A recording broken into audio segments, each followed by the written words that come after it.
तो chapter 2 is all about introduction of security market.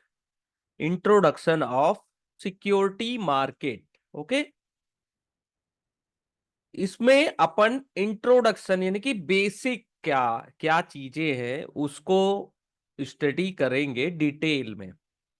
जैसे meaning of securities and function of security market, various kind of products in security market, structure of security market, activity of security market participants, various security market transactions, और dematerialisation and rematerialisation of securities, ये भी important है। NISM research analyst के exam में आप किसी भी chapter को इग्नोर नहीं कर सकते। If you really want to pass within a first attempt, अगर आपको फर्स्ट अटेम्प्ट में क्लियर करना है तो एक एक लाइन जो है इस वर्कबुक की उसको डिटेल में स्टडी करना इंपॉर्टेंट है। ठीक है, वरना ऊपर ऊपर से तो कोई भी स्टडी कर सकता है और कई बार लोग पास भी हो जाते हैं, कोई दिक्कत नहीं है उससे। लेकिन ये ऐसा एक सीरीज जो है या ऐसा ही कि ये वर्कबुक है, इसको कंप्लीट स्टडी करने के बाद आपको फंडामेंटल एनालिसिस में ज्यादा कुछ देखने की जरूरत नहीं है, पूरा ओवरऑल डिटेल यही है। ठीक है, तो ये बेसिक है। जो चैप्टर 2 है वो इंट्रोडक्शन है कि सिक्योरिटीज क्या है, सिक्योरिटीज मार्केट कैसे फंक्शन करता है, ठीक है, रेगुलेशंस क्या है उसमें, तो ये थोड़ा डिटेल में लिखा हुआ है इसमें। ठीक है, तो security are transferable financial instrument और contract that show evidence of indebtedness and ownership interest in assets of incorporated entity. This includes shares, preference shares, debentures, bond and other such instrument. और इनको इशूड कौन करता है? These are issued by companies, financial institutions और government. तो securities को कौन issue करता है? कंपनीज, फाइनेंशियल इंस्टीट्यूशंस और government. They are purchase by investor who have money to invest. अब इसमें इन्वेस्टमेंट कौन करता है या परचेज कौन करता है? इन्वेस्टर्स, जिनके पास पैसा है इन्वेस्टमेंट करने के लिए। ठीक है, security ownership allow investor to convert their saving into financial asset which provide a return. तो सिक्योरिटी अपन क्यों लेता है कि इन्वेस्टर्स क्यों खरीदता है? कि अपनी सेविंग को फिनेंशियल असेट्स में कन्वर्ट कर सके और उस फिनेंशियल असेट से रिटर्न अच्छा उसे मिलना चाहिए। On the other hand security issuance allow borrower to raise money at cost. और जो सिक्योरिटीज इशू करता है वो उसका क्या काम है? उसको मार्केट से पैसा चाहिए होता है। ठीक है, तो एक तरीके से वो बोरो करते हैं पैसे। ठीक है, मार्केट से लेते हैं। ठीक है, चाहे वो आप इक्विटी शेयर्स के माध्यम से हो, प्रेफरेंस शेयर्स के माध्यम से हो, डिबेंचर्स, बॉन्ड्स और अदर्स इंस्ट्रूमेंट्स के माध्यम से हो। तो कोई भी इशूअर है उनको पैसे की जरूरत है, उसका रीजन क्या है? बहुत सारे रीजन हो सकते हैं। The objective of issuer and investor are complementary. Raising fund through issue of security also allow the investor to transfer their right interest to other without impacting the issuers. Security also provide a mechanism for issuer to raise money from long term while providing a opportunity to investor to exit. ठीक है, the efficacy of security in allowing movement of capital is achieved through a efficient security market. ठीक है, तो security का movement कैसे होगा?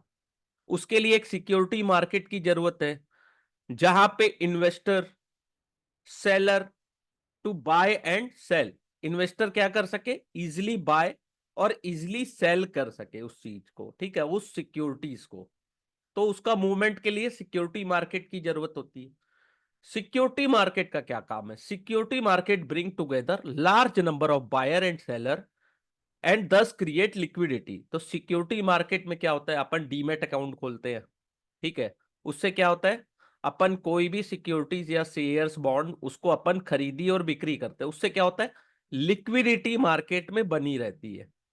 दस create liquidity, make it easy to buy and sell security at close to market price. इससे क्या होता है? लिक्विडिटी से क्या होता है? जो क्लोजर प्राइस है, मान लीजिए आज HDFC का प्राइस 1780 रुपए है, ठीक है, आज के डेट में। तो अपन अगर बाय करने गए तो कितने में बाय होगा? 1780, या उसमें से 10-5 पैसा कम, या सेल करने के भी गए तो 10-5 पैसा ऊपर नीचे अपना बाय और सेल हो जाएगा। तो ये भी है, एक लिक्विडिटी प्रोवाइड करता है सिक्योरिटी मार्केट। तो इससे क्या होता है? Easy easy to buy and security at close to market price. जो मार्केट प्राइस चल रहा है उसी के क्लोजर में अपन उसको सेल या बाय कर सकते हैं। वरना क्या होता है, कई बार अपन तो सिक्योरिटी बाय कर लेते हैं, लेकिन बाय किए मान लीजिए 1500-2000 रुपए में, लेकिन सिक्योरिटी मार्केट मान लीजिए नहीं है, तो कई बार क्या होता है कि उसको अपन कम दाम में भी बेचना पड़ जाता है, लिक्विडिटी नहीं रहती, बायर और सेलर्स नहीं होते वहां पे, ठीक है। The market help in transfer of resource from those with idle or surplus resource to other who have productive need for them. To state formally, security market provide channel for conversion of saving into investment. तो अगर simple भाषा में बोला जाए तो saving को investment में जो कन्वर्ट करते हैं वो चैनल सिक्योरिटी मार्केट प्रोवाइड करता है। Security market, a broad universe of saver with surplus to invest, is available to issuer of security, and universe of wider option is available to saver to invest their money, ठीक है। Broadly stating, financial market consist of, तो एक financial market में कौन कौन होता है? Investor, investor यानी प्रोवाइडर ऑफ फंड या बायर ऑफ सिक्योरिटी। दूसरा होता है बोरोवर या सीकर ऑफ फंड या seller of security. Intermediaries, providing the infrastructure to facilitate transfer of fund and security. Regulatory body responsible for orderly development of market. तो ये होते हैं मार्केट, जो एक फाइनेंशियल मार्केट है, इन चारों के सामंजस्य या मिलके ही बनता है, ठीक है। अब यहां पे एक एग्जाम लायक क्वेश्चन है, security has been defined in section 2H of security contract act 1956। तो ये कई बार पूछता है कि कौन से सेक्शन में आता है, तो 2H ऑफ सिक्योरिटी कॉन्ट्रैक्ट 1956, ठीक है, इसको याद रखना है। कई बार पूछ देता है कि सिक्योरिटी को किस में डिफाइन किया गया है, तो 2H तो लिखा रहता है, लेकिन कई बार 1956 इसको भी याद रखिएगा, ठीक है। और इसका पूरा क्या है? Security contract regulation act, SCRA। The term security include share, script, stock, bond, debenture, debenture stocks and other marketable security of like nature और इन एनी इनकॉर्पोरेट कंपनी और पूल इन्वेस्टमेंट व्हीकल और the body corporate securities. Derivative भी एक securities है। Unit और any other instrument issued bye collective investment scheme to the investor in such scheme unit. Security receipt as defined in clause ZG of section 2 of security and reconstruction of financial assets and enforcement of security interest act 2002. Unit or any other such instrument issued to the investor under any mutual fund scheme, ठीक है। तो mutual fund scheme में जो अपने को unit मिलती है वो भी। For the removal of doubt, it is here declared that security shall not include any unit link insurance policy or script, any such instrument or unit, whatever name call, which provide combined benefit of life of the person and investment by such person। तो वो security में नहीं आता है, जिसमें अपन insurance भी provide करते हैं, लाइफ इंश्योरेंस, और इन्वेस्टमेंट भी प्रोवाइड करते हैं, ठीक है। तो वो इंक्लूड नहीं होता, ठीक है।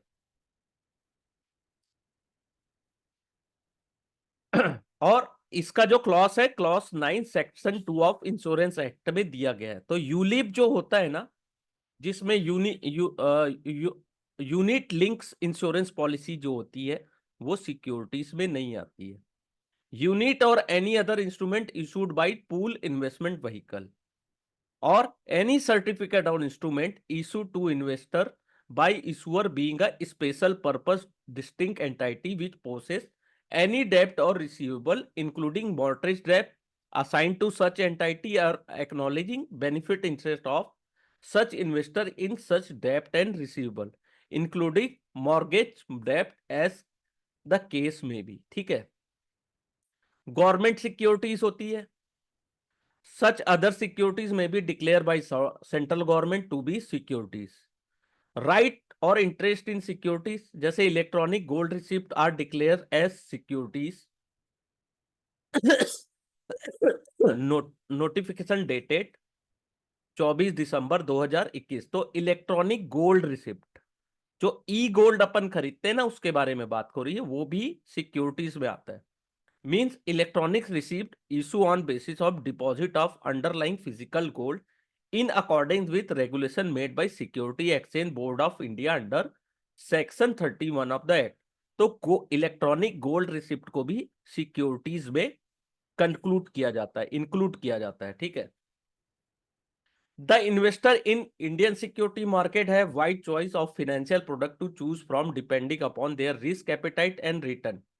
ठीक है, broadly the financial product can be categorize as equity, डेब्ट and derivative product. We shall learn more about, अपन आगे देखेंगे। तो पहला होता है इक्विटी शेयर्स। तो इसको इशू कौन करता है? कंपनी और इशूअर्स। इन्वेस्टर्स कौन होते हैं? इंस्टीट्यूशन। इंस्टीट्यूशनल में कौन आते हैं? FPI, FII, DII. इंडिविजुअल में आते हैं रिटेल और एचएनआई। मीडियम क्या होता है? Direct issuance by company and stock exchange. Regulator कौन होता है? SEBI, regulator under the company act. Equity share represent the form of fractional ownership in a business venture. Equity shareholder collectively own the company. They bear the risk and enjoy the reward of ownership. ठीक है, तो अपन क्या करते हैं? जब भी किसी company का इक्विटी शेयर्स खरीदते हैं तो अपन थोड़ा सा उसका ऑनरशिप लेते हैं, फ्रैक्शनल। ठीक है, अगर अपन रिलायंस के 10 शेयर भी खरीदते हैं तो कुछ ना कुछ पॉइंट उसके ऑनरशिप को अपन बाय करते हैं। ठीक है, सेकंड होता है डिबेंचर्स, बॉन्ड एंड नोट्स। इसको कौन इशू करता है? Company, government, special purpose vehicle and other issuers. Investor कौन होता है? इंस्टीट्यूशन और इंडिविजुअल। मीडियम क्या होता है? डायरेक्ट इशूएंस बाय इशूअर्स और एंड स्टॉक एक्सचेंज, अगर लिस्टेड हुआ तो। लिस्टेड हुआ तब स्टॉक एक्सचेंज। रेगुलेटर कौन होता है? आरबीआई और सेबी। ठीक है, इक्विटी में सेबी था बस, लेकिन जहां बॉन्ड और नोट्स की बात आई वहां पे आरबीआई है। ठीक है, debentures, bond, notes are instrument for raising long term debt. इसका क्या काम होता है? लंबे समय के लिए जो उधारी लेते हैं, ठीक है, उसके लिए। डिबेंचर आर आइदर अनसिक्योर्ड और secured in nature. They are variety of debentures bond such as fully convertible, non convertible and partly convertible. ठीक है, this could be in domestic as well as forensic currency. Full convertible क्या होता है? Full convertible are जो ordinary shares में convert हो जाता है। Full convertible debenture are fully convertible into ordinary share of issuing company. The term of conversion are specified at time of issue itself. ठीक है, पूरा जैसे अपन ने डिबेंचर्स खरीदा जिसमें लिखा है कि जब इशू होंगे शेयर्स तो आपको उसको आपको उस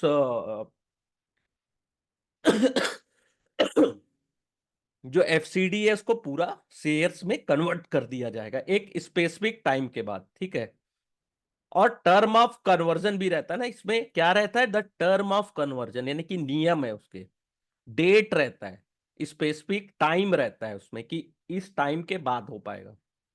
पार्सली क्या होता है? are partially convertible into ordinary share of issuing company under specific term and condition as specified at the time of issue itself. The non-convertible part of this debenture are redeemed as happen in other vanilla debentures. तो जो convertible है वो equities ordinary share में convert हो जाएगा, और जो non convertible part है वो जब रिडीम होगा, जब उसका डेट आ जाएगा उस समय उसको रिडीम कर लिया जाएगा।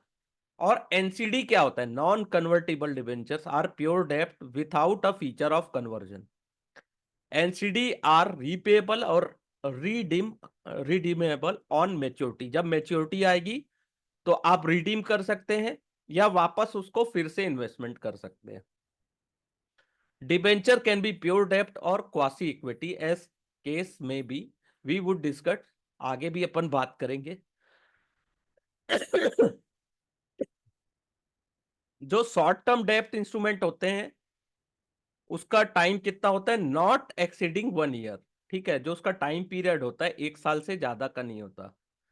These instrument include treasury bill issued by government, commercial paper issued by companies and certificate of deposit issued by the bank। तो इसका टाइम क्या होता है, 1 साल से कम होता है। शॉर्ट टर्म डेप्ट इंस्ट्रूमेंट्स होते हैं ये। ठीक है, इसको याद रखिएगा, ये आता है एग्जाम में। T bill by government, commercial paper by company और certificate of deposit by bank. तो ये शॉर्ट टर्म डेप्ट इंस्ट्रूमेंट्स में आते हैं। यहां तक सर क्लियर हुआ? All is clear? यहां तक क्लियर सर?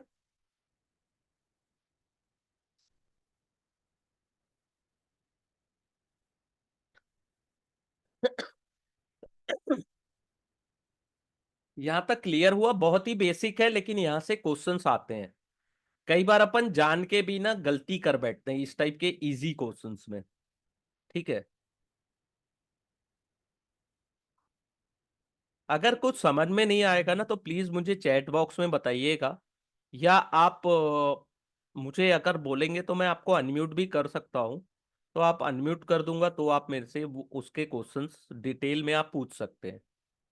क्योंकि विदाउट बेसिक और विदाउट प्रॉपर नॉलेज अगर मैं आगे बढ़ गया, ठीक है, यानी कि आपको कुछ समझ ही नहीं आ रहा है या कुछ डाउट्स है और मैं आगे बढ़ता जाऊंगा ना, तो फिर बहुत प्रॉब्लम होगी। 2-4 चैप्टर्स के बाद ना बहुत ज्यादा प्रॉब्लम होगी। तो इसलिए कोई भी अगर डाउट आता है आपके माइंड में तो प्लीज उसको पूछते चलिए मुझसे। मैं पूरी कोशिश करूंगा कि आपको पूरी हेल्प करूं। ठीक है, पूरा डिटेल में एक्सप्लेन करने की कोशिश करूं। क्योंकि ये इंट्रोडक्शन का चैप्टर्स है, बहुत इजी है, लेकिन इसके जो रूल रेगुलेशंस है ना उस पे क्वेश्चंस आते हैं। जैसे ये सिंपल क्वेश्चन है, शॉर्ट टर्म डेप्ट इंस्ट्रूमेंट्स क्या है, जिसका 1 ईयर से ज्यादा नहीं है। तो यहाँ पे लोग कंफ्यूज हो जाते हैं। तो T bill by government, commercial paper by companies और सीडी इशूड बाय बैंक। तो इसको याद रखेंगे तो 1 नंबर पक्का हो गया। ठीक है, और अपने को भी सीखने को बहुत कुछ मिलता है। फॉरेन करेंसी बॉन्ड्स, इसको इशू कौन करता है? Companies, government, special purpose vehicle SPV. Investor कौन होता है? इंस्टीट्यूशनल और इंडिविजुअल। मीडियम क्या होता है? डायरेक्ट इशू बाय इशूअर्स और स्टॉक एक्सचेंज। रेगुलेटर कौन होता है? Regulator in respective country of issue. तो फॉरेन करेंसी बॉन्ड्स को रेगुलेट कौन करता है? जिस देश पे इशू किया गया है। Foreign currency bonds are issued by company in currency that is different from currency of its home country. ठीक है, जैसे अभी अडानी ग्रीन बॉन्ड इशू करने वाले थे यूएसए में। ठीक है, तो वो हुआ फॉरेन करेंसी बॉन्ड, वो यूएस में इशू करने वाले थे। अभी अडानी की जो न्यूज आई उससे जस्ट पहले। ठीक है, तो वो इस तरीके से एक एग्जांपल बता रहा हूं कि वो फॉरेन करेंसी बॉन्ड्स हुए। ठीक है, फॉर एग्जाम्पल, अब इसमें एक एग्जाम्पल दिया है, ये भी पूछता है कई बार। Delhi international airport limited, a SPV of GMR infrastructure limited issue USD bond. तो इन्होंने जो बॉन्ड इशू किया वो यूएसडी बॉन्ड था, यानी कि यूएस डॉलर का में था उनका bond. This could also have feature of conversion into share if needed based on preference of issue issuer और इन्वेस्टर। तो इसमें कन्वर्जन का भी फीचर्स था। ठीक है, कंपनीज अब इसको इशू क्यों करते हैं, इसका रीजन है, कंपनी इन इमर्जिंग मार्केट में prefer to issue bond in USD और currency of other economic mature country as they carry significant lower interest rate. तो यूएस में क्यों इशू करते हैं? क्योंकि वहां का इंटरेस्ट रेट जो है वो बहुत कम है। इसलिए जो इमर्जिंग मार्केट होते हैं ना, डेवलपिंग कंट्रीज वो क्या करते हैं, यूएसडी या ऐसी कंट्रीज में अपने बॉन्ड इशू कराते हैं जहां पे रेट ऑफ इंटरेस्ट कम हो। तो these bond create significant foreign currency risk to the issuers. लेकिन इसमें रिस्क क्या होता है कि डॉलर पे आपने कन्वर्ट कर लिया, लेकिन अगर मान लो करेंसी रिस्क आ जाता है उसमें, यानी कि करेंसी वहां की बढ़ती जा रही है, बढ़ती जा रही है, ठीक है, अगेंस्ट रुपीस, तो वो करेंसी रिस्क में आएगा। ठीक है, डॉलर के अगेंस्ट रुपया कमजोर हो रहा है, यानी कि वो बहुत बड़ा रिस्क है। In case of foreign currency, currency of issue of the bond appreciate against the local currency, the issuer will need higher amount of local currency to repay the loan. तो इसके लिए बहुत सारे अब वो आर्बिट यानी कि हेजिंग करके रखते हैं, जो बॉन्ड्स इशू करते हैं वो लोग हेजिंग भी करते हैं डॉलर के अगेंस्ट। ठीक है, तो ऐसा नहीं है, करेंसी रिस्क है तो उसको भी मिटिगेट किया जाता है। एक्सटर्नल बॉन्ड या मसाला बॉन्ड जो सेकेंड टाइप है, इसमें क्या होता है, इशू कौन करता है, companies, government, special purpose vehicle, external या मसाला बॉन्ड को। तो इन्वेस्टर कौन होता है, इंस्टीट्यूशन और individual. Medium, direct issue by issuers और stock exchange. Regulator, regulator of इस रिस्पेक्टिव कंट्री। ठीक है, बॉन्ड में आपने देखा होगा कि रेगुलेटर कौन है, जो जहां पे वो इशू हो रहा है। तो external bond are also referred as euro bond. ठीक है, are bond issue in currency that is different from the currency of the country in which it is issued. तो इसको समझना है, तो एक बता रहा हूं external. If company issue a US dollar denominated bond in Kuwait, तो कोई कंपनी है उसने कुवैत में यूएस डॉलर का बॉन्ड इशू किया, क्योंकि कुवैत का भी तो जो डिनोमिनेशन जो करेंसी है वो अलग है। तो इस टाइप के बॉन्ड्स को क्या बोलते हैं, एक्सटर्नल बॉन्ड। इसको यूरो बॉन्ड क्यों करते हैं, it would be referred as euro bond as currency of bond USD is different from currency of country in which it is issued. तो कुवैत दिनार चलता है वहां, लेकिन अपन ने किस में इशू किया है उसको, बॉन्ड्स में, सॉरी, डॉलर में। ठीक है, तो ये यूरो बॉन्ड कहलाता है, यूरो बॉन्ड। तो इसको याद रखिएगा, क्योंकि इससे भी क्वेश्चंस आता है। यूरो बॉन्ड क्या है, external bond denominated in Indian rupees are referred as masala bond. तो जो बॉन्ड्स इंडियन रुपीज में होते हैं जिसका डिनोमिनेशन, उसको मसाला बॉन्ड कहते हैं। This bond are issued outside of India but denominated in Indian rupees. ठीक है, इंडिया के बाहर इशू हो रहा है, लेकिन उसका डिनोमिनेशन क्या है, Indian rupees. Masala bond were issued by first time in November 2014 by international finance corporation. ठीक है, international finance corporation and was listed in London stock exchange. तो इसको भी याद रख सकते हैं। ठीक है, as against the bonds which create currency risk for the issuer, in case of masala bond the currency is risk is borne by the investors। तो जो मसाला बॉन्ड रहता है उसमें करेंसी रिस्क किसके पास होता है, इन्वेस्टर्स के पास।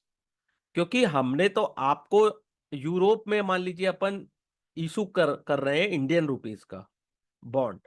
ठीक है, मान लो इंडियन रुपीज डेप्रिसिएट हो रही है, तो उससे लॉस किसको होगा, इन्वेस्टर को। तो वो रिस्क कौन बॉर्न करता है, इन्वेस्टर।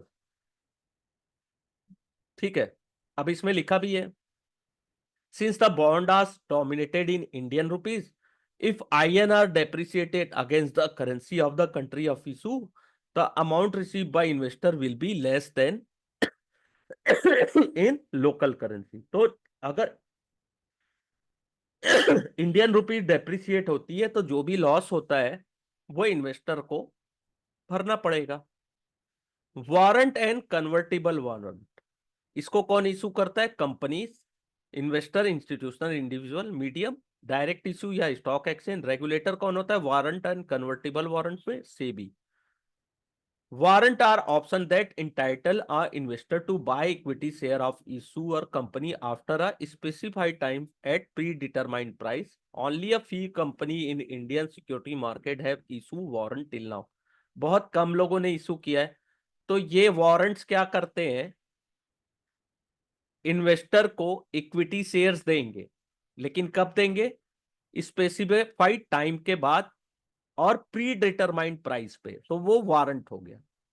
ठीक है, एक होता है कन्वर्टेबल, यानी कि जो पूरी तरीके से कन्वर्ट हो जाए।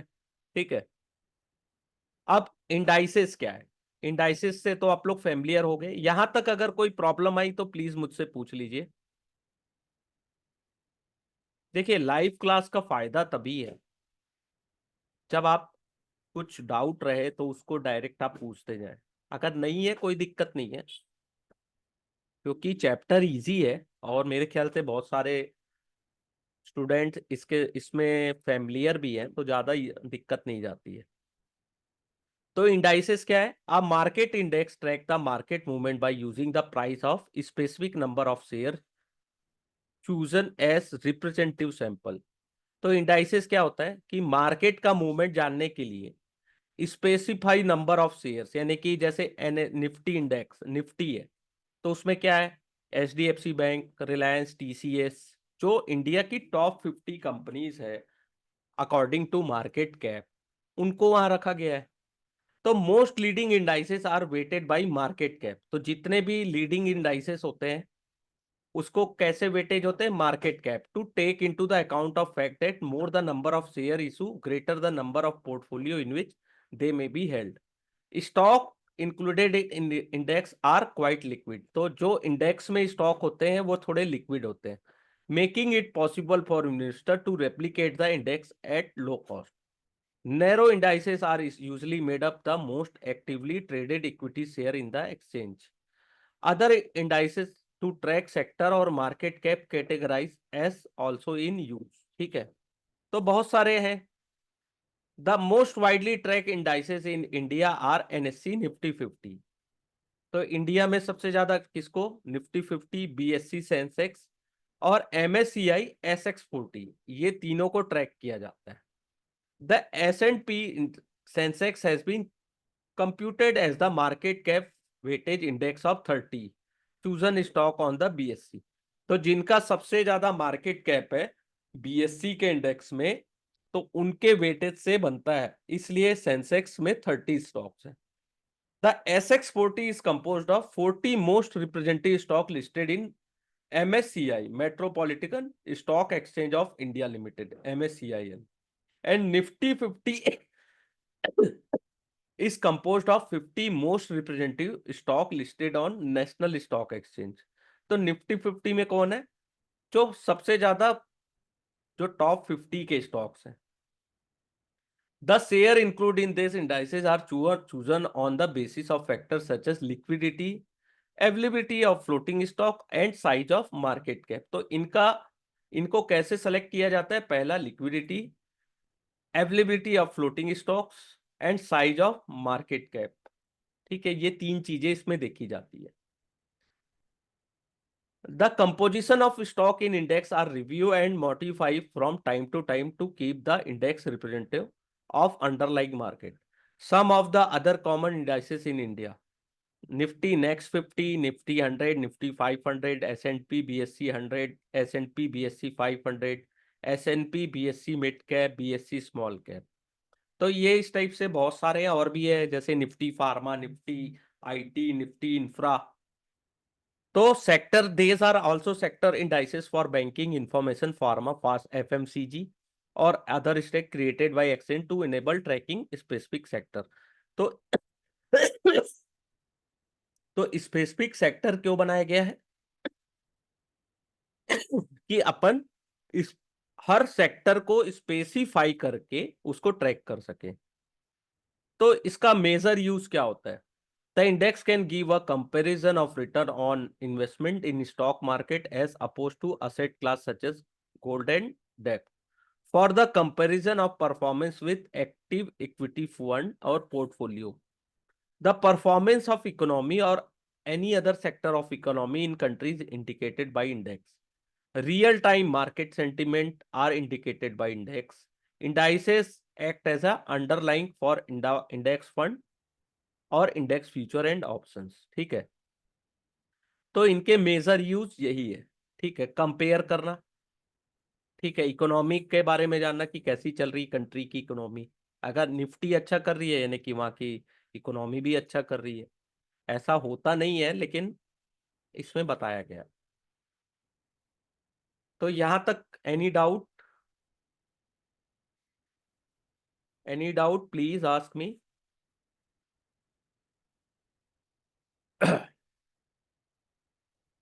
अब है म्यूचुअल फंड यूनिट, बहुत इजी है। इशू कौन करता है? Mutual fund, issued by mutual fund medium, direct issuance of mutual fund और स्टॉक एक्सचेंज। रेगुलेटर कौन होता है म्यूचुअल फंड में? सेबी, ठीक है। कई लोग AMFI लिख के आ जाते हैं, AMFI. Mutual fund are investment vehicle that pool together the money contributed by investor which the fund invested in portfolio of security that reflect the common investment objective of the investor. Each investor share is represented by unit issued by the fund. The value of the unit called the net assets value change continuously to reflect change in the value of portfolio held by the fund. तो जो भी value होती है उसको क्या बोलते हैं? NAV, ठीक है। और इसमें कौन इन्वेस्टमेंट करता है? इसमें जो पैसे लेते हैं उसको क्या करते हैं? एक साथ रख के फंड मैनेजर को दे देते हैं। फंड मैनेजर क्या करता है? पोर्टफोलियो एक बनाते हैं वो लोग, उस पोर्टफोलियो में अपने इन्वेस्टमेंट करते हैं, कॉमन इन्वेस्टमेंट। तो ये NAV से कैलकुलेट होता है mutual fund.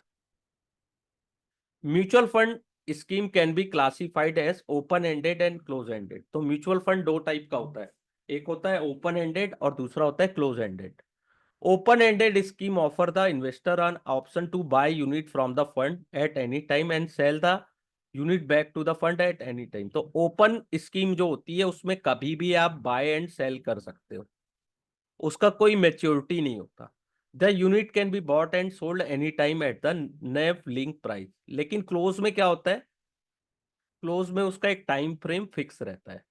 The unit capital of close-ended fund is fixed and they sell a specific number of unit. Unit of close-ended fund can be bought and sold in stock market where they are mandatory listed. तो ये close ended जरूर रहते हैं लेकिन इनके fund जो है वो स्टॉक मार्केट में ट्रेड भी करते हैं, तो वहां से भी अपन इसको खरीदी और बिक्री कर सकते हैं जस्ट लाइक अ बॉन्ड्स, ठीक है।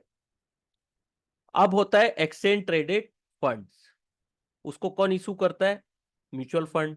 Investor same institution and individual. Medium direct by mutual fund और स्टॉक एक्सचेंज। रेगुलेटर कौन है? सेबी। तो exchange traded fund is a investment vehicle that invest fund pool by the investor to track a index और commodity और basket of assets. It is similar to index fund in the sense that its portfolio reflect the index it track. तो index fund की तरह रहता है, जो index में shares होते हैं उसी में मैक्सिमम इन्वेस्टमेंट किया जाता है। Unlike a index fund, the unit of ETF are listed and traded in demat from a stock exchange. तो इसमें जो ETF होते हैं वो इंडेक्स फंड की तरह ये भी ट्रेड होते हैं और लिस्ट होते हैं स्टॉक मार्केट में। और जैसे जैसे इनका प्राइस फ्लक्चुएट होता है उसके अनुसार इनका प्राइस भी ऊपर नीचे होता है, ठीक है। और कमोडिटीज प्राइस, तो एक्सचेंज ट्रेडेड फंड की तरह गोल्ड ट्रेडेड फंड भी होता है, गोल्ड का ETF आता है ना। तो उसके लिए कमोडिटीज प्राइस यहाँ पे लिखा है। ETF provide the diversification benefit of index fund as well as the facility to sell or buy at real time price. Even one unit of the fund, since ETF is passively managed fund, its expense ratio are typically lower than the mutual fund. तो इसमें फायदा क्या होता है? तो इसमें जो जो फंड मैनेजर का कॉस्ट होता है वो थोड़ा सा कम लगता है, ठीक है। एक्सपेंस रेशो जो होता है ETF में वो थोड़ा सा कम होता है as compare to mutual fund.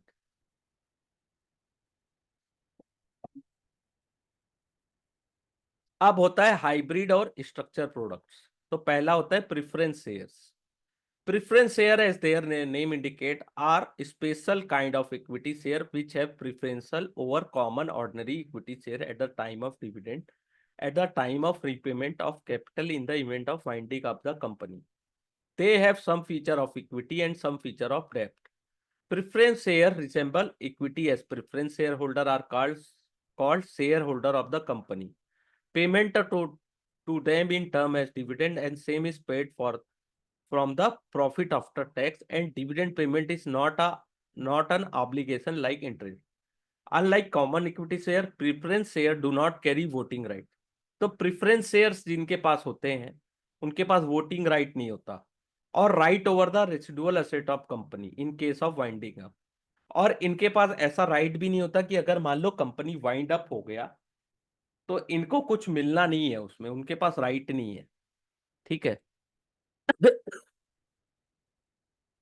Preference share resemble डेब्ट instrument because they offer pre determined rate of dividend and this dividend is payable before any dividend is paid on common equity.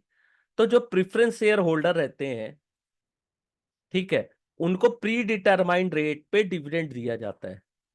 ठीक है, और ये डिविडेंड कब दिया जाता है? Common equity shares को देने से पहले इनको दिया जाता है, preference shares. In case of winding up the company, अगर कंपनी बंद हो गई तो preference share gate paid before common equity holders. ठीक है, तो प्रीफरेंस शेयर्स होल्डर को पहले दिया जाएगा। यहां पे थोड़ा सा मिस्टेक था। तो प्रेफरेंस शेयर होल्डर को पहले get paid before common equity, तो इनको पहले पेमेंट दिया जाएगा। In other word the share holder of this preference over the common equity are the time of distribution of both earning and assets. तो earning और assets सबसे पहले जो राइट होता है वो प्रेफरेंस शेयर होल्डर का होता है, ये याद रखिएगा। There are variety of preference share, जैसे cumulative unpaid dividend is carry forward. तो कई बार क्या होता है, क्यूमुलेटिव यानी कि जो डिविडेंड मिला उसको अपने पास ना लेके उनको वापस कैरी फॉरवर्ड कर दिया गया। और नॉन क्यूमुलेटिव यानी unpaid dividend lapse, convertible fully और पार्सली और फुली। ठीक है, अब ऐसी होता है convertible debentures and bonds.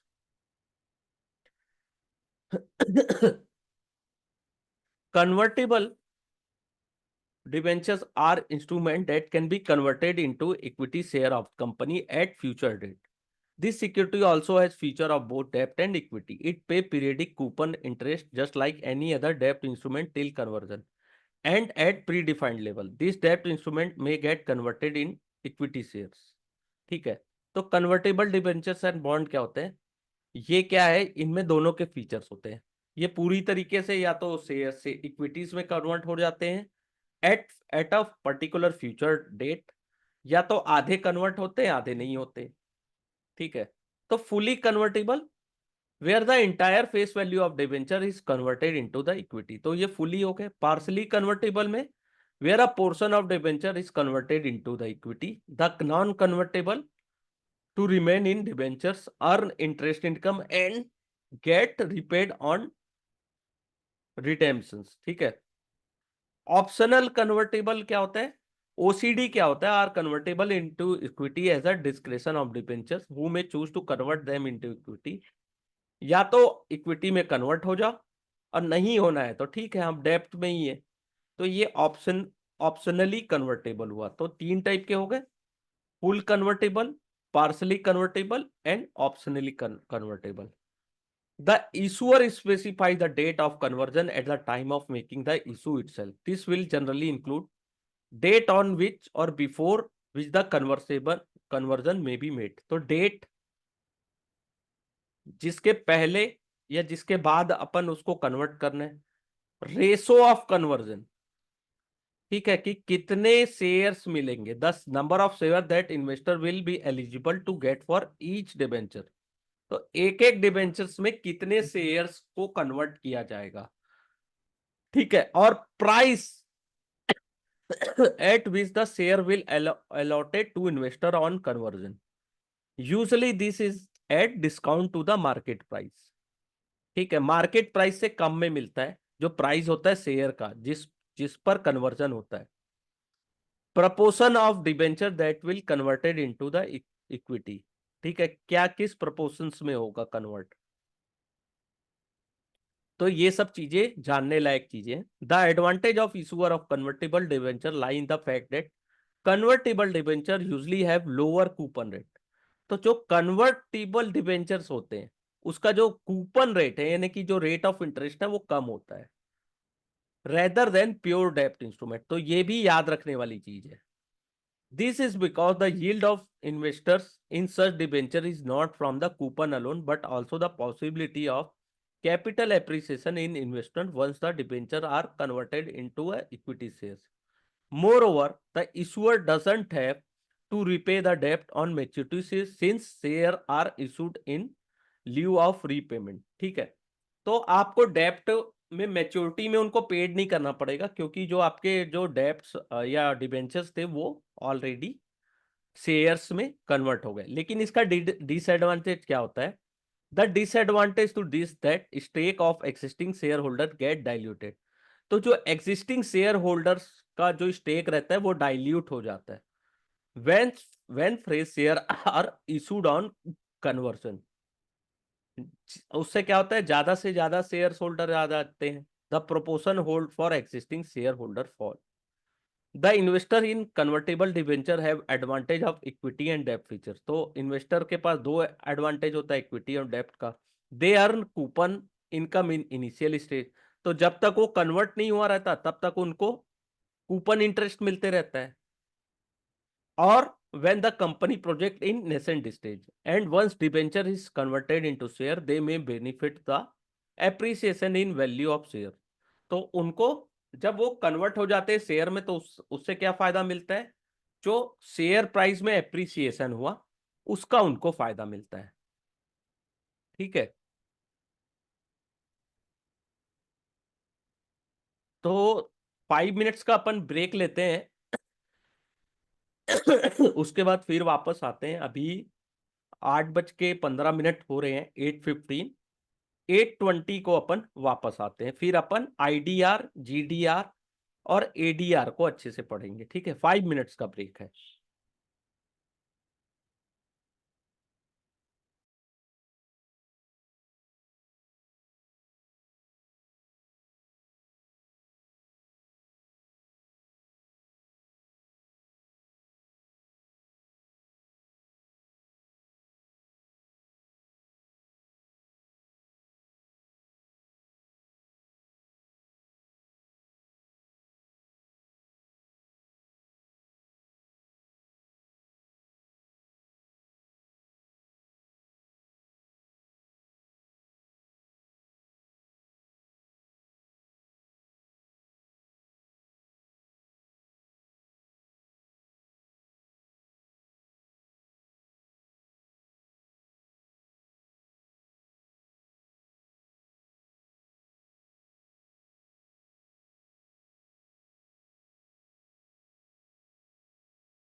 Yes I am back.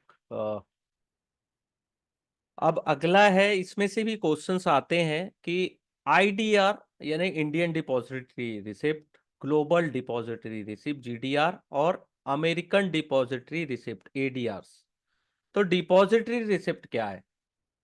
ठीक है, DRs are financial instrument that represent share of foreign company. This depository receipt traded in local market and denominated in local currency.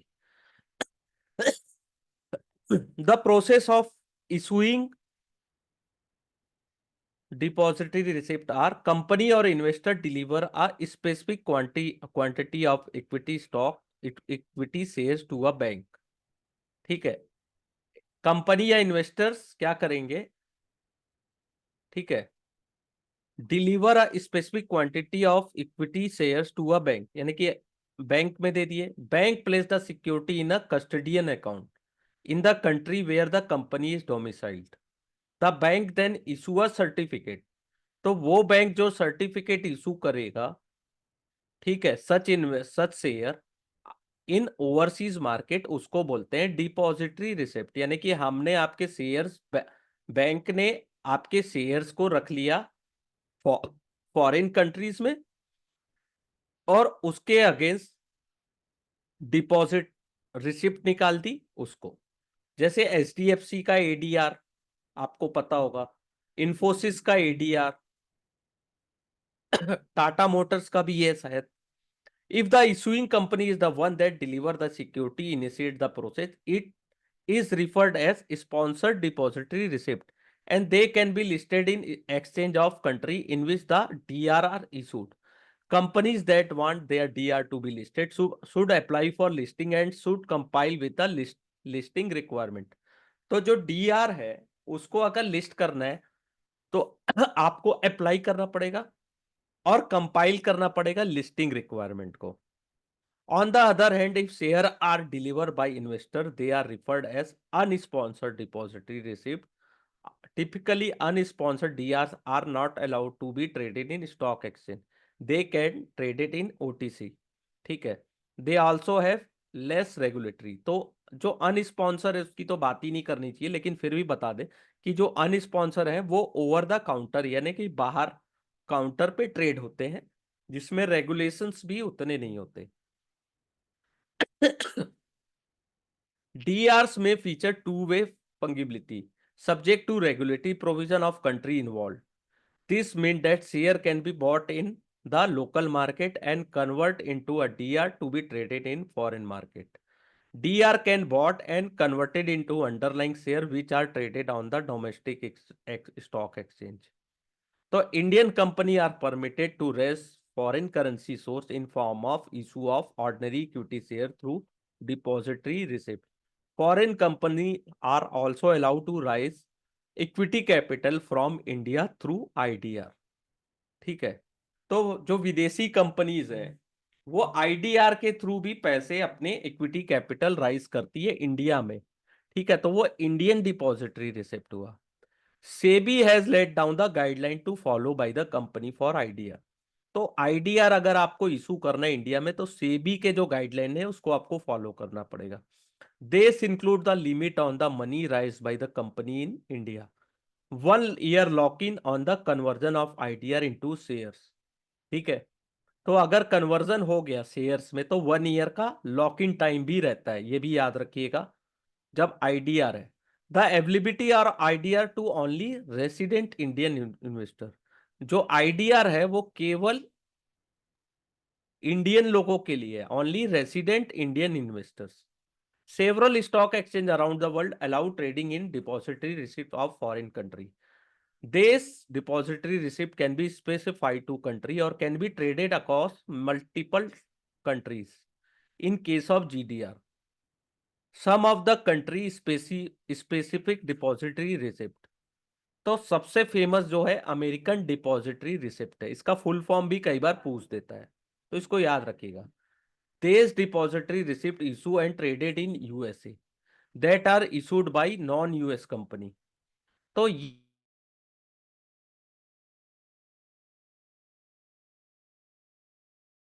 इसकी companies नहीं है। ठीक है, ADR are one of the most popular depository receipt and make company across the world have issued ADR. कल HDFC bank में क्या हो सकता है, कल ICICI बैंक में क्या हो सकता है, अगर आपको ये जानना है और अभी जानना है कि कल क्या हो सकता है, तो अभी आप यूएस मार्केट में ICICI, HDFC, इन्फोसिस इसके ADR को चेक करिए। अगर ADR ग्रीन में है तो कल मार्केट में भी वो ग्रीन में ओपन हो सकता है। ठीक है, सेम रहता है। The American has allow ADR since the early part of 20th century. ठीक है, this is the one of the most evolve market. सबसे बड़ा मार्केट तो यूएस ही है ना, अमेरिका ही है, बाकी मार्केट तो छोटे हैं ना। आईडीआर, आईडीआर जो अपने इंडियन मार्केट में इशू होता है, लेकिन नॉन इंडियन कंपनी इशू करती है ना आईडीआर। जैसे हमारे देश में जो आईडीआर इशूड है वो है स्टैंडर्ड चार्टर्ड बैंक का, are traded in stock market in the form of IDR. इसको याद रखिएगा, कई बार पूछ सकता है। एक होता है Hong Kong depository receipt in the safe Hong Kong refer to depository receipt by non Hong Kong companies. ठीक है, इसके अलावा एडीआर आईडीआर के अलावा अपने को याद रखना है global depository receipt. They refer to depository receipt that allow to be traded in more than one country.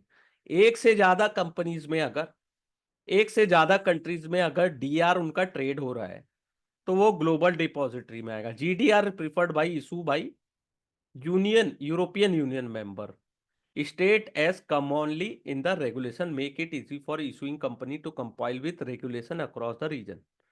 ठीक है, तो ये यूरोपियन कंट्रीज जो होती है वो जीडीआर इशू करती है। The company who share are traded in DR get a wider investment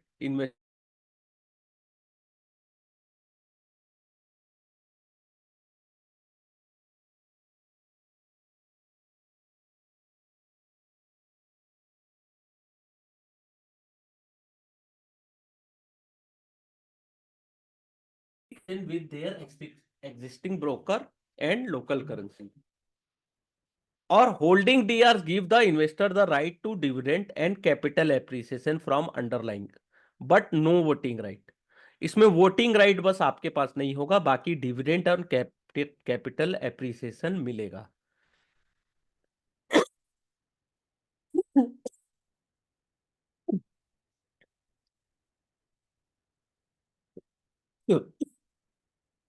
लेकिन यहां पे क्या लिखा है, issue of voting right to DR holder is under consideration of SEBI at present.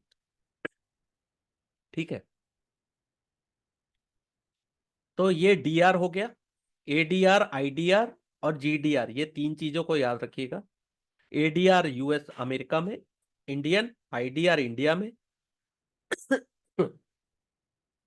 अब होता है foreign currency convertible bond. Sorry, foreign currency convertible bond are foreign currency denominated convertible debt paper issued by company in international market. These instruments are to be understood by the way convertible are, with only difference that they are generally optionally convertible sorry, and issued offshore in different denomination under guideline as defined by Reserve Bank of India from time to time. ठीक है, ये foreign currency के bonds होते हैं, ये convertible होते हैं। तब payment of interest and repayment of principal on this bond in foreign currency. One conversion of instrument happen in equity, dividend is paid in Indian rupees.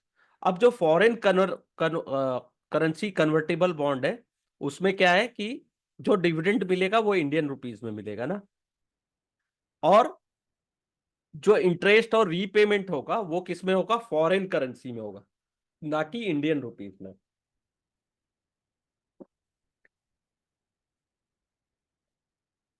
एफसीसीबी are regulated by RBI notification under FEMA. इसको याद रखिएगा, foreign currency convertible bond by RBI किसके तहत होता है, FEMA, foreign exchange management act. ठीक है, the issue of foreign currency convertible bond and ordinary share through depository receipt mechanism laid on by the guideline of such issue। ठीक है, इसका FEMA guideline है 1993 का। Equity link debentures. Equity link debentures क्या होता है?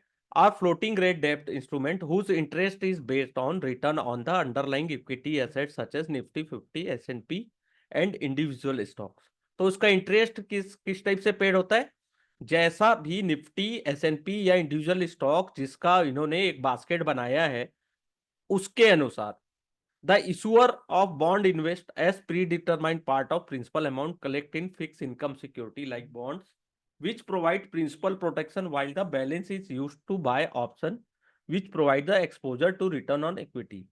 These instruments are generally structured in two ways to give full capital protection with provision of equity participation to the investor. Capital protection should not be read as non-equity risk. These instrument still carry credit risk according rated by credit rating agency. तो इसको rating कौन देता है? Credit rating agency. और इसमें क्या होता है? क्रेडिट रिस्क भी होता है। ठीक है, इसमें कैसे रिटर्न मिलेगा? जैसा रिटर्न निफ्टी 50, S&P या स्टॉक के जो बॉक्स बास्केट है वो प्रोवाइड करेंगे। कमोडिटी लिंक्स क्या होता है? कमोडिटी लिंक्स डिबेंचर, इसमें गोल्ड और सिल्वर ही आते हैं बस। आर फ्लोटिंग रेट डेब्ट instrument whose interest is based on return on the underlying commodity assets. While the return can be linked to any commodities, most of these paper globally are linked to precious metals। ठीक है, ये CLD होता है। जैसा commodity market या gold and silver जैसा perform करेगा, वैसा ये CLD आपको वैसा रिटर्न देगा। ठीक है, मॉर्गेज बैक सिक्योरिटीज और asset back securities. Mortgage and asset base are डेब्ट instrument issued by institution against the receivable and cash flow from financial assets such as home loan, auto loan, rent receivable, credit card receivable and others. ठीक है, the cash flow accruing from this asset are used to meet the interest and principal repayment obligation of bond issue. The issuer is able to create liquidity in a otherwise illiquid asset of securitizing them. The instrument are credit rated and may be listed on stock exchange। ठीक है, जो भी अपने को return मिलता है, home loan, auto loan, ठीक है, इससे जो भी अपने को रिसीवेबल या कैश फ्लो मिलता है, उसके against mortgage back security convert की जाती है या असेट बैक सिक्योरिटीज। ठीक है, इसको भी कौन रेटिंग देता है? क्रेडिट रेटिंग होती है इसकी भी। ठीक है, रीट्स और इनवाइट इनविट्स बोल लो, तो ये दो चीजें भी इंपॉर्टेंट है, इसको याद रखिएगा। REITs are real estate investment trust और infrastructure investment trust are investment vehicle that pool money from various investor and invest in revenue generated real estate project and infrastructure project. तो ये जो ट्रस्ट होते हैं वो क्या करते हैं? पब्लिक से पैसा लेते हैं और उसको क्या करते हैं? जो रियल एस्टेट प्रोजेक्ट है या इंफ्रास्ट्रक्चर, उसमें ये लोग इन्वेस्ट करते हैं। The name indicate the vehicle are from as trust. This issue unit on issue to the investor to raise money. The enjoyable favorable tax treatment as long as they meet the necessary regulatory requirement। तो इनके पास tax treatment बहुत अच्छा होता है इनका, क्योंकि ये as a trust काम करते हैं। अब इसमें जानने वाली बात क्या है? Regulation stipulated the minimum amount of asset that have to be held in the form of revenue generating assets। In the case of REITs, 80% of the assets should be held in the form of real estate assets। तो REITs में क्या होता है? 80% जो है वो किसके form में होता है? रियल एस्टेट के फॉर्म में। सिमिलरली फॉर इनविट्स, इसमें 90% of unit capital should be invested in revenue generating infrastructure. ठीक है, तो 90% रेवेन्यू जनरेटिंग इंफ्रास्ट्रक्चर प्रोजेक्ट में, इनविट्स में और रीट्स में 80%। This asset can be held directly और through a special purpose vehicle. ठीक है, या तो डायरेक्टली हेल्ड कर लो या तो SPV के द्वारा। In the both case REITs, the trust has to distribute at least 90% of distributable surplus cash flow to the unit holder. तो जो 90% जो पैसा अपने पास सरप्लस में पड़ा है उसको आपको यूनिट होल्डर्स को डिस्ट्रीब्यूट करना ही है। जो आप अपने पास जो सरप्लस में कैश पड़ा होगा, कैश फ्लो जो पड़ा होगा, उसको अपने को एज अ डिविडेंड देना ही होता है। ये इसके रूल है। अब होता है commodities. Commodity are basic material और good that are largely homogeneous. These goods are interchangeably with other good on of the same type. A bar of gold is commodity while a jewelry made on the gold is not a commodity. तो जो सोने का बार है, जो सोने का biscuit है, वो कमोडिटी है, लेकिन जो ज्वेलरी है वो कमोडिटी नहीं है। This is because investor would be indifferent to different bar of gold as long as their quantity and quality remain same. अब ऐसा क्यों है? क्योंकि जो सोने का बिस्किट है उसकी क्वालिटी और क्वांटिटी एक सेम हो सकती है, लेकिन जो ज्वेलरी होती है उसमें क्या होता है कि मिक्सिंग भी है, बहुत सारे चार्जेस भी जुड़े होते हैं। ठीक है। कमोडिटी में भी हार्ड और सॉफ्ट। जो कमोडिटी होती है दो टाइप की होती है, hard and soft. Hard commodity are essential natural resource that are mined और एक्सट्रैक्टेड। तो हार्ड कमोडिटी में मेटल और क्रूड ऑयल आता है। क्रूड ऑयल लिक्विड है, इसका ये मतलब नहीं है कि वो सॉफ्ट है। ठीक है। सॉफ्ट कमोडिटीज किसमें आती है? जो ग्रो की जाती है। एग्रीकल्चर प्रोडक्ट जो है वो सॉफ्ट कमोडिटीज में आते हैं। Commodities are largely traded goods that meant for use in production of goods or for consumption. Since inflation and price of commodity are directed related, invested in commodity can help protect real value of investment. However, most of the commodity involve huge storage cost and thus not suitable investment. ठीक है। तो क्या होता है कि commodity को store करने में बहुत ज्यादा कॉस्ट आता है, इसलिए बहुत सारे लोग सोना और चांदी को छोड़ के बाकी चीजों को में इन्वेस्ट नहीं कर पाते। Having said that there are certain avenue available to invest in commodities. ठीक है। तो ये भी बहुत इंपॉर्टेंट है। पहला होता है प्रीसियस मेटल्स। तो प्रीसियस मेटल में क्या आता है? Such as gold and silver और view as a investor that can help preserve real value of money. और unlike many other commodity that है short life, this precious metal जो gold और सिल्वर की लाइफ है वो ज्यादा होती है। स्टोरेज कॉस्ट भी जो होता है वो कम होता है compare to their value. This characteristic make precious metal as viable investment option. तो प्रीशियस मेटल को क्यों रखते हैं? क्योंकि उसकी लाइफ भी लॉन्ग रहती है। आज रख लो, 50 साल बाद भी गोल्ड तो गोल्ड ही रहेगा। ठीक है। लेकिन क्रूड ऑयल को नहीं कर सकते आप। एग्रीकल्चर प्रोडक्ट को आज से 50 साल के लिए प्रिजर्व करके नहीं रख सकते। अब होता है commodity ETF. Commodity ETF is exchange traded fund that invest the pool investment in range of physical commodity. Investor can invest in commodity ETF by buying the unit of fund. The value of unit largely move in line with the net asset value of the fund, which in turn move in line with investment do not have any storage obligation. Commodity ETF can be created in any set of commodity. ठीक है। तो commodity ETF में mostly जो popular है gold ETF, वो popular है। ठीक है। क्योंकि इसको स्टोर करना इजी है और मैनेज फंड भी इसमें इजी है। ठीक है। एक होता है manage future contract. Future contract is a contract to buy or sell a asset at specified future date at specific price. Since the price of contract is predetermined, the buyer of the contract tend to gain if the price gain, है ना। Manage future contract refer to portfolio of future contract that are actively managed by the professionals. Instead of buying the actual underlying, the investor management take position in future. तो underlying assets को ना खरीद के ये लोग future और future में bye करते हैं गोल्ड और सिल्वर को। ठीक है। सेम वेयर हाउस रिसिप्ट होती है, वेयर हाउस रिसिप्ट यानी जहां पे अपन ने सामान रख दिया, ठीक है। Warehouse receipt is the document that show proof of ownership of good that are store in a ware house.